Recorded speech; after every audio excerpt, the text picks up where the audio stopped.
আমরা যদি আজ থেকে 30 বছর 40 বছর আগে চলে যাই, তাহলে এত দায়ী মুসলমান সমাজে ছিল না। এখন দায়ীর সংখ্যা যত বাড়ছে, কিন্তু ইখলাসের অভাবের কারণে এত দায়ী থাকা সত্ত্বেও সাধারণ মানুষকে আমরা দ্বীনের দিকে আনতে পারছি না, সাধারণ মানুষকে আমরা আল্লাহমুখী করতে পারছি না। আদর্শবাদী মুসলমান এদেশে সবচেয়ে কম। এদেশে মুসলমানদেরকে আমরা বলি তারা ধর্মপ্রাণ। ডক্টর খন্দকার আব্দুল্লাহ জাহাঙ্গীর রহমতুল্লাহ বলতেন যে আমাদের দেশে মুসলমানরা দুই প্রকার, একটা হলো সেকুলার মুসলমান আর একটা হলো রেগুলার মুসলমান। তো আমাদের দেশে সেকুলার মুসলমান বেশি নাকি রেগুলার মুসলমান বেশি? বুঝে শুনে কোনো মুসলমানের জন্য কোনোভাবে সেকুলার হওয়ার কোনো সুযোগ আদৌ আছে?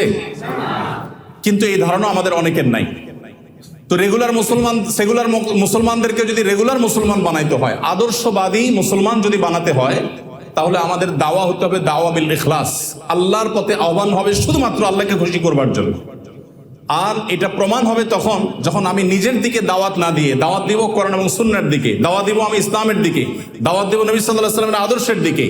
এবং দাওয়াত আমি শুধু আমাকে দিয়েই দিব না, অন্য উলামায়ে কেরামের বক্তব্য, তাদের লেখনী, তাদের বই পুস্তক, সেগুলো দিয়ে।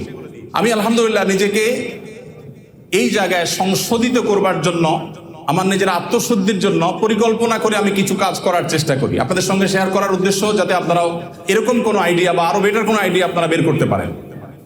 আমি চেষ্টা করি আমার বাসায়, আমার অফিসে প্রচুর পরিমাণ বই থাকে এবং প্রচুর পরিমাণ বই আমার গাড়িতে থাকে।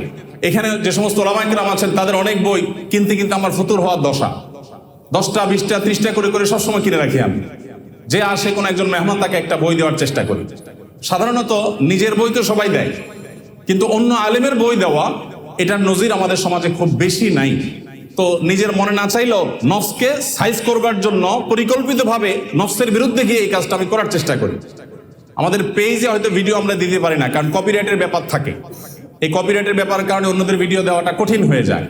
কিন্তু আমাদের দিন শেষে দাওয়াত দিতে হবে নিজের দিকে নয়, এমনকি নিজের প্রতিষ্ঠানের দিকেও নয়, দাওয়াত দিতে হবে আল্লাহর দিকে। সেটা কখনো নিজের কথা দ্বারা হতে পারে, কখনো অন্যের কথা দ্বারা হতে পারে, কখনো নিজের বই দ্বারা হতে পারে, কখনো অন্যের বই দ্বারা হতে পারে।